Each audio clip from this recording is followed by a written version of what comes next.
Bismillahirrahmanirrahim. Assalamu alaikum students. Mrs. Fariha Qadri here for your economics lecture. Hope you are all fine and enjoying good health. I'm fine too. As you know that pandemic COVID-19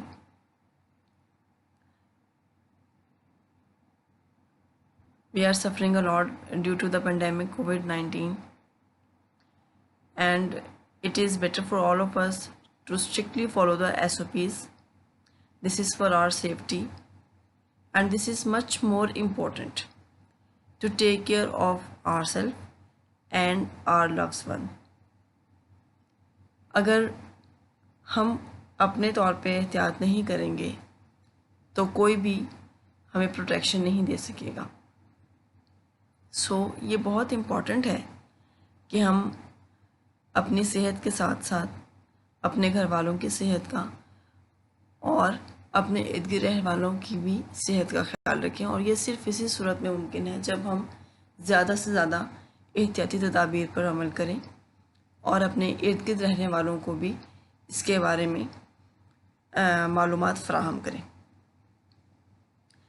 इसके लिए best ये है कि आप अपने घर पर ही रहें, स्टे होम, स्टे सेफ, यही बेस्ट थिंग है। बहुत ज़रूरी कामों के लिए निकलना तो पड़ता ही है, लेकिन SOPs को फॉलो किया जाए, क्योंकि अगर हम हेल्दी रहेंगे तो तभी हम ज़िंदगी को एंजॉय कर सकेंगे। A healthy person can enjoy the life, a sick person cannot. And all of us have a desire to live a healthy and happy life. And this is possible only due to the precautionary measures. Prevention is better than cure. सुना ही होगा आपने, एहतियात इलाज से बेहतर है।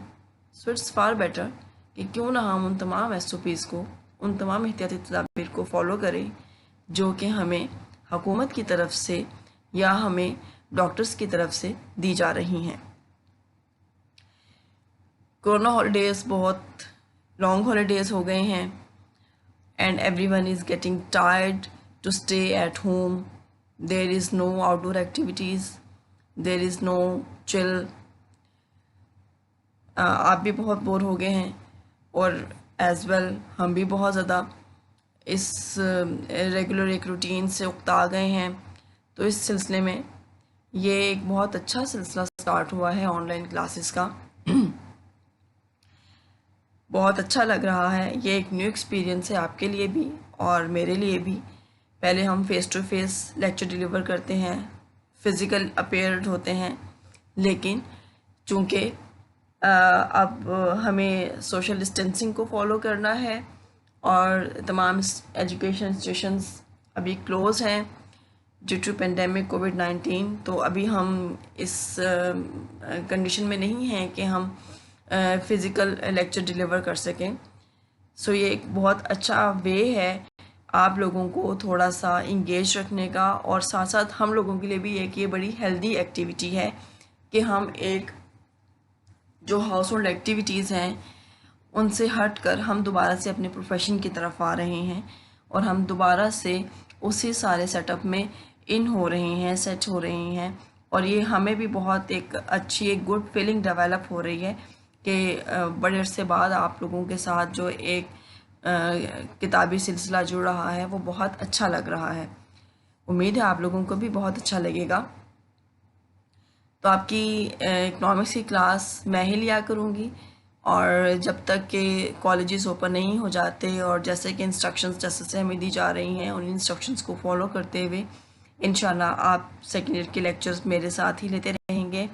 और मुझे इस सिलसिले में आपका फ़ीडबैक भी बहुत ज़्यादा रिक्वायर्ड है, और आप मुझे फ़ीडबैक अपना व्हाट्सएप ग्रुप में बना रही हूँ, तो उसमें आप मुझे अपना फ़ीडबैक दें, और अगर आपकी कोई क्यूरीज़ हैं तो आप मुझसे पूछ सकते हैं। I am here for you, for your help, no worry about it. सबसे पहले तो चूँकि हमारा लेसन 1 है और ये एक इंट्रोडक्टरी लेसन है, तो मैं सबसे पहले आपको ये बताऊं कि आपने बुक कौन सी लेनी है। फर्स्ट ईयर में भी आपने रहबर मुआशियात ही पढ़ी थी और सेकंड ईयर में भी आप रहबर मुआशियात ही पढ़ेंगे, ये किताब क्रैशी ब्रदर पब्लिशर्स की है, उनकी पब्लिकेशन है ये, और ये प्रोफेसर अब्दुल गनी चौधरी साहब की किताब है। फर्स्ट ईयर में आपने इसका पार्ट 1 लिया था और सेकेंड ईयर में आप इसका पार्ट 2 लेंगे। वो बच्चे जो इंग्लिश मीडियम में हैं वो भी सेम बुक को ही परचेज़ करेंगे और आप इसका इंग्लिश मीडियम लेंगे। उर्दू वाले बच्चे जो हैं वो उर्दू में बुक ख़रीदेंगे। इस बुक के मुताबिक हमारा सबसे जो फर्स्ट चैप्टर है वो that is about the national income, कौमी आमदनी का चैप्टर है। और कौमी आमदनी के चैप्टर में हम एक कौम की आमदनी, एक मुल्क की आमदनी, एक मईशत की आमदनी के बारे में पढ़ेंगे कि एक मुल्क की आमदनी है क्या और कैसे इकट्ठी की जाती है। हमारा जो सबसे फर्स्ट टॉपिक है, topic of the day is definition and various concepts of national income. आज का जो टॉपिक है इसके 2 पार्ट्स हैं। First, definition of the national income, and second, various concepts of the national income. Now come to the first part that is about the definition of the national income. अब अगर हम national income की बात करें तो national, कौमी, income, आमदनी। कौमी आमदनी यानी एक कौम की आमदनी। कैसे एक कौम की आमदनी बनती है, इसके लिए जो 2 डेफिनेशंस हम ज़्यादा जिन पर फोकस करते हैं वो डॉक्टर अल्फ्रेड मार्शल की डेफिनेशन है और प्रोफेसर फिशर की डेफिनेशन है। इसके अलावा हमारे पास और भी बहुत सारी डेफिनेशंस हैं, लेकिन हम इन्हीं 2 डेफिनेशंस पे ज़्यादा फोकस करेंगे। ये ज़्यादा आसान भी हैं, इजी भी हैं, काबिल फ़हम भी हैं और ये आपको जो है वो एक अच्छी अंडरस्टैंडिंग इसकी देती हैं नेशनल इनकम की। अब what is the second topic? The second topic is the second part of the topic is the various concepts of the national income. National income के कौन कौन से डिफरेंट कॉन्सेप्ट्स हैं, हम ये देखते हैं। आप ये देख सकते हैं कि नेशनल इनकम के हमारे पास बहुत सारे डिफरेंट कॉन्सेप्ट्स आ रहे हैं, जिसमें सबसे पहला कॉन्सेप्ट है जीडीपी का, खाम मुल्की पैदावार, ग्रॉस डोमेस्टिक प्रोडक्ट।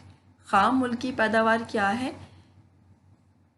कि एक मुल्क के अंदर जो शौक़ खिदमात पैदा की जाती हैं वो खाम मुल्की पैदावार कहलाती है और इसमें सिर्फ अंदरूनी ज़राए से हासिल होने वाली ये शौक़ खिदमात शामिल होती हैं। अभी मैं आपको जस्ट इसका इन तमाम डेफिनेशंस का छोटा छोटा कॉन्सेप्ट्स दूंगी। जो कॉन्सेप्ट्स हैं इनको हम सब कॉन्सेप्ट्स को अपने नेक्स्ट लेसन्स में इन डिटेल पढ़ेंगे, लेकिन आज का जो लेक्चर है वो चूँकि इंट्रोडक्टरी लेक्चर है, इसमें अभी हमने सिर्फ फोकस किया है नेशनल इनकम के कॉन्सेप्ट पे, यानी कि उसके डेफिनेशन पे, और जो नेशनल इनकम के डिफरेंट कॉन्सेप्ट्स आ रहे हैं, यानी नेशनल इनकम किन किन चीज़ों का कम्बिनेशन है, किन किन कॉन्सेप्ट्स का कम्बिनेशन है, उन कम्बिनेशंस पे हम I will throw light in detail in the next lectures इंशाल्लाह। बट आज का जो लेक्चर है उसमें हम सिर्फ थोड़ा थोड़ा इसको डिस्क्राइब करेंगे, जस्ट हम इसकी थोड़ी सी अंडरस्टैंडिंग डेवलप करेंगे। जैसे आप ये देख रहे हैं कि जीडीपी, ग्रॉस डोमेस्टिक प्रोडक्ट, खाम मुल्की पैदावार। अब जीडीपी क्या है? GDP is equal to GNP, gross national product, खाम कौमी पैदावार माइनस एफआई, फॉरेन इनकम। यानी खाम कौमी पैदावार में से बैरूनी आमदनियों को अगर माइनस कर दिया जाए तो हमें जीडीपी हासिल होती है। बैरूनी आमदनियाँ क्या हैं? बैरूनी आमदनियाँ यानी बैरून ममालिक से हासिल होने वाली आमदनियाँ वो आमदनियाँ हैं, जैसे मेरे अब्बू अगर सऊदी अरब में जॉब कर रहे हैं तो वहाँ पे जो उनकी अर्निंग है, वो जो कुछ कमा रहे हैं वो उसका बहुत सारा हिस्सा हमें भी भेजते हैं, वो एक फ़ॉरेन इनकम है। जैसे किसी के भाई जॉब करते हैं, किसी के हस्बैंड जॉब कर रहे होते हैं, किसी के फादर जॉब कर रहे होते हैं, दूसरे मुल्कों में जाकर पाकिस्तानी जो कमा रहे हैं उस कमाई का जो हिस्सा वो पाकिस्तान भेजते हैं, मुंतकिल करते हैं, उसको हम फ़ॉरेन इनकम कहते हैं। What is the second concept? This is GNP, खाम कौमी पैदावार। खाम कौमी पैदावार क्या है? तैयार शुदा और नींद तैयार शुदा अशिया और खिदमात का मजमूआ और उनकी ज़र्री मालियत। तैयार शुदा अशिया क्या होती हैं? जैसे रेडीमेड गारमेंट्स। टेक्सटाइल इंडस्ट्री में रेडीमेड गारमेंट एक तैयार शुदा शय है। कैसे? कपास खाम माल है, कपास से धागा बनता है, धागे से कपड़ा बनता है, कपड़े से आगे सिले हुए कपड़े हमें मिलते हैं जो कि पहनने के लिए बिल्कुल तैयार होते हैं, उनको हम तैयार शुदा अशिया कहते हैं। और नींद तैयार शुदा शय क्या हो गई? कपड़ा। जो सादा कपड़ा है जो मिलों में बन रहा है, जो अनस्टिच्ड फॉर्म में है, वो नींद तैयार शुदा शय यानी कि सेमी मैन्युफैक्चर्ड गुड है। यानी जो हमारा GNP है, ग्रॉस नेशनल प्रोडक्ट, खाम कौमी पैदावार, ये कम्बिनेशन है manufactured and semi manufactured goods का। ना सिर्फ इसका कम्बिनेशन है बल्कि जो मैन्युफैक्चर्ड और सेमी मैन्युफैक्चर्ड गुड की एक मार्केट वैल्यू है, ज़र्री मालियत क्या है, उसकी जो प्राइस है, यानी कपड़ा मार्केट में किस कीमत पर अवेलेबल है, एक सूट, एक टाइट्स की क्या प्राइस है, एक वेस्ट की क्या प्राइस है, सॉक्स की क्या प्राइस है। जो अशिया तैयारशुदा और नींद तैयारशुदा हालत में मार्केट में मौजूद हैं, उनकी क्या कीमत है, उनकी कीमत को जमा कर लिया जाए तो हमारे पास GNP आता है। जैसे अब आप यहाँ पे ये देख सकते हैं कि GNP is equal to P1 Q1 plus P2 Q2 plus so on PN QN। अब P1 क्या है? P represents the price while Q represents the quantity. P1 price of the first good, Q1 first unit of the good, P2 price of the second good, Q2 quantity of the second good।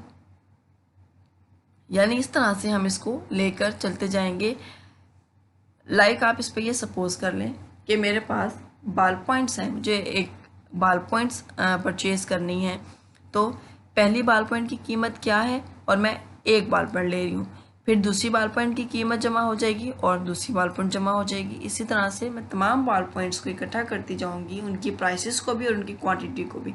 अगर मैंने 10 बाल points ली हैं और 10 बाल points की price को भी मैं साथ साथ जमा करती जाऊँगी तो मेरे पास GNP आ जाएगी। इसके बाद हमारा जो थर्ड पॉइंट है that is about the net national product,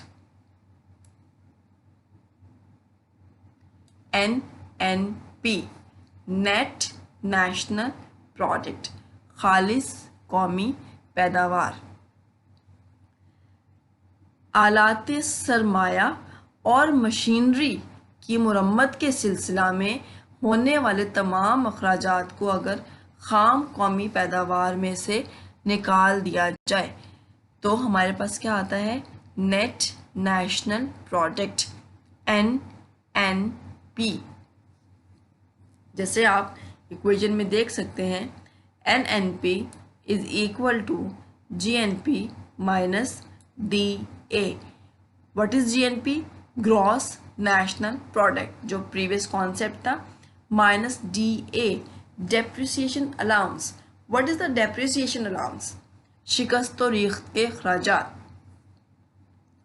शिकस्त व रेख्त के अखराजात क्या होते हैं? जो भी मशीनरी ली जाती है वो तमाम कैपिटल गुड जो कि फर्दर गुड्स एंड सर्विसेज को प्रोड्यूस करने के लिए यूज़ किया जाता है, उसको मेंटेन करने के लिए, उसकी मेंटेनेंस के लिए, उसकी रिप्लेसमेंट के लिए उसी गुड की प्रोडक्शन में से कुछ ना कुछ पैसा साइड पे निकाल के रखा जाता है ताकि जब भी मशीनरी को मेंटेनेंस की ज़रूरत हो तो उस पैसे को इस्तेमाल में लाकर उस मशीनरी को मेंटेन किया जा सके। This is known as the depreciation allowance. ये डेफिनेशन आगे बहुत डिटेल में है, सो आपको जो भी कॉन्सेप्ट्स अगर क्लियर नहीं होंगे, कुछ भी आपको थोड़ा कन्फ्यूजन है तो don't get worry about it.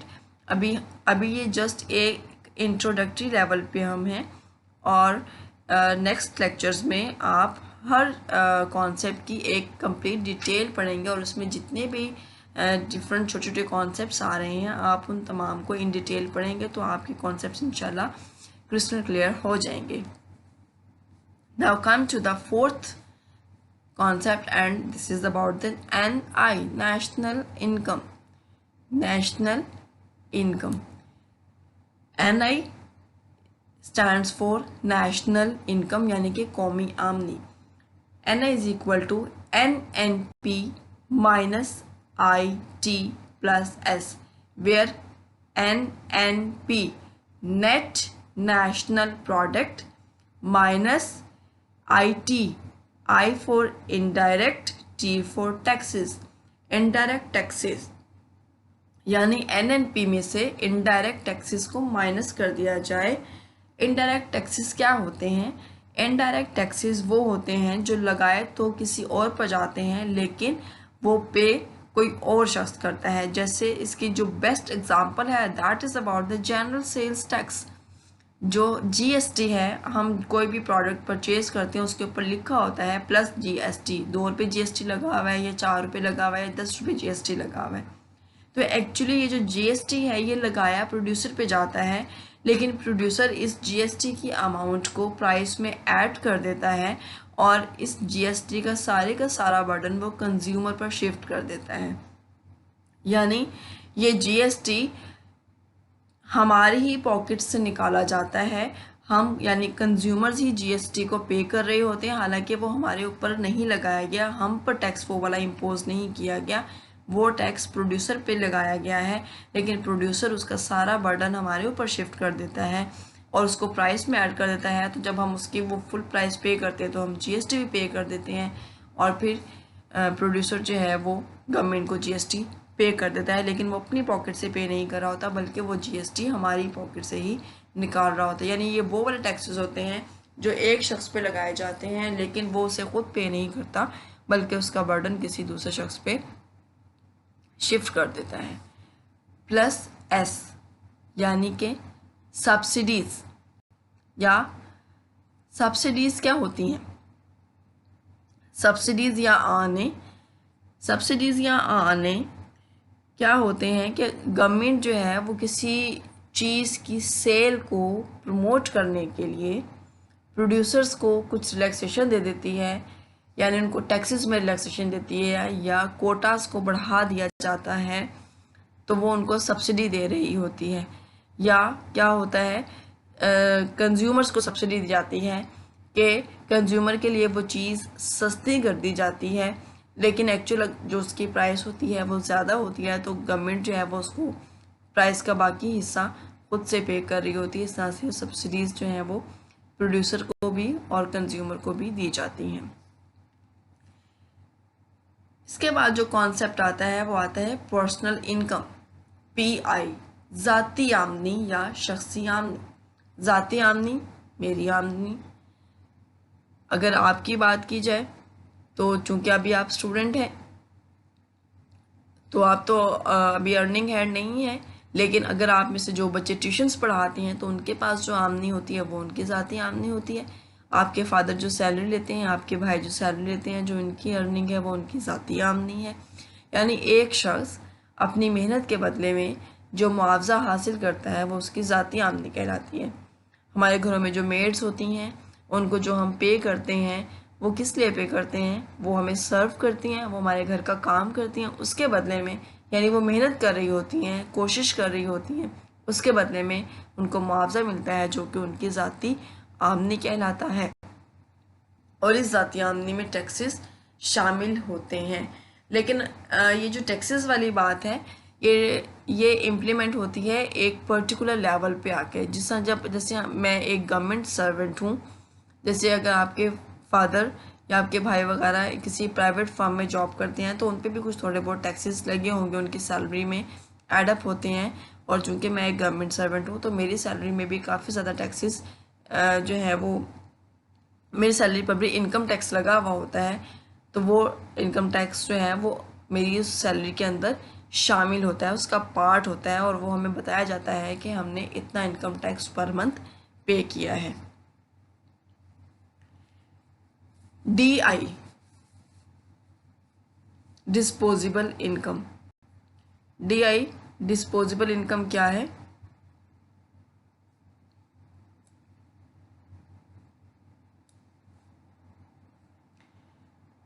Personal, इसको हम पर्सनल डिस्पोजेबल इनकम भी कहते हैं या काबिल तसर्रुफ शख्सी आमदनी भी इसको कहा जाता है। काबिल तसर्रुफ का मतलब है खर्च करने के काबिल, तसर्रुफ खर्च करना, कंज्यूम करना। पर्सनल डिस्पोजेबल इनकम काबिल तसर्रुफ शख्सी आमदनी, यानी हमारी आमदनी का, हमारी कमाई का वो हिस्सा जो हम खर्च करने के लिए आज़ाद होते हैं, हम जहाँ चाहे उसको खर्च कर सकते हैं, उस पर कोई रिस्ट्रिक्शन नहीं होती। यानी रिस्ट्रिक्शन से क्या मुराद है? रिस्ट्रिक्शन से मुराद वो टैक्सेस होते हैं, वो ट्रांसफ़र पेमेंट्स होती हैं जो हमारी इनकम के अंदर शामिल होती हैं। जैसे मैं एक गवर्नमेंट सर्वेंट हूँ, तो मेरी जो सैलरी आती है, मेरी सैलरी जब मेरे अकाउंट में ट्रांसफ़र होती है तो वो सारी सैलरी जो होती है वो मेरी डिस्पोजेबल इनकम होती है। यानी उस तमाम सैलरी को मैं बड़े आराम से खर्च कर सकती हूँ, मुझे उसमें से कोई टैक्सेस की रकम पे नहीं करनी होती। क्यों पे नहीं करनी होती? क्योंकि गवर्नमेंट जब मेरे अकाउंट में सैलरी ट्रांसफ़र करती है तो टैक्सेस ऑलरेडी डिडक्ट कर लिए जाते हैं, काट लिए जाते हैं। यानी टैक्सेस कटने के बाद जो पैसा हर कमाने वाले के हाथ में आता है वो उसकी पर्सनल डिस्पोजेबल इनकम है। यानी वो पैसा है जिसे वो जहाँ चाहे खर्च कर सकता है। अब वो पर्सनल डिस्पोजेबल इनकम हम कहाँ खर्च करते हैं? अपने बच्चों की स्कूल फ़ी पे करने के लिए, वैन की फ़ी पे करने के लिए, ट्यूशन फ़ी पे करने के लिए, ग्रॉसरी के लिए, दूध का बिल पे करने के लिए, यूटिलिटी बिल्स पे करने के लिए, अपने कपड़े वगैरह बनाने के लिए, कोई इवेंट्स अटेंड करने के लिए, बच्चों की बर्थडेज वगैरह सेलिब्रेट करने के लिए। यानी ये वाले हमारे जितने भी काम होते हैं, अपनी बीमारी को ट्रीट कराने के लिए, कोई भी ट्रीटमेंट वगैरह लेने के लिए, जितने भी ये जो काम होते हैं ना, ये तमाम के तमाम काम हम जिस इनकम में से करते हैं वो पर्सनल डिस्पोजेबल इनकम होती है। यानी आप जैसे सपोज करें कि अगर मेरी सैलरी 50,000 है, वो मेरी पर्सनल इनकम है। अगर मैं 50,000 सैलरी ले रही हूँ तो वो मेरी पर्सनल इनकम है। लेकिन मेरे अकाउंट में 50,000 सैलरी नहीं आती, 42,000 सैलरी मेरे पास आती है। क्यों?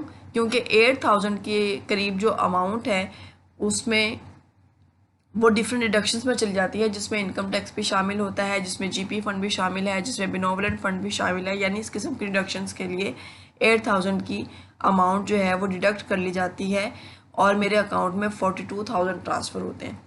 अब वो जो 42,000 मेरे अकाउंट में आते हैं, वो 42,000 मैं जहाँ चाहे खर्च कर सकूँ। अब मुझे ये फ़िक्र नहीं होती कि मैंने इसमें से इनकम टैक्स पे करना है या मैंने कुछ और टैक्सेस पे करने हैं। वो कंज्यूम करने के लिए मैं फ्री होती हूँ, इंडिपेंडेंट होती हूँ और मैं अपनी ज़रूरियात के मुताबिक उस रकम को खर्च कर सकती हूँ और उस रकम में से मैं सेविंग्स भी कर सकती हूँ। जैसे ये इक्वेशन ये शो करती है PDI is equal to Y minus T. अब वाई क्या है? इसको PDI भी कहते हैं, पर्सनल डिस्पोजेबल इनकम, या इसको DI भी कहते हैं, disposable income. Y minus T, Y आमदनी माइनस टी टैक्सेस। आमदनी में से टैक्सेस को माइनस कर दिया जाए तो हमारे पास क्या बचता है? DI या PDI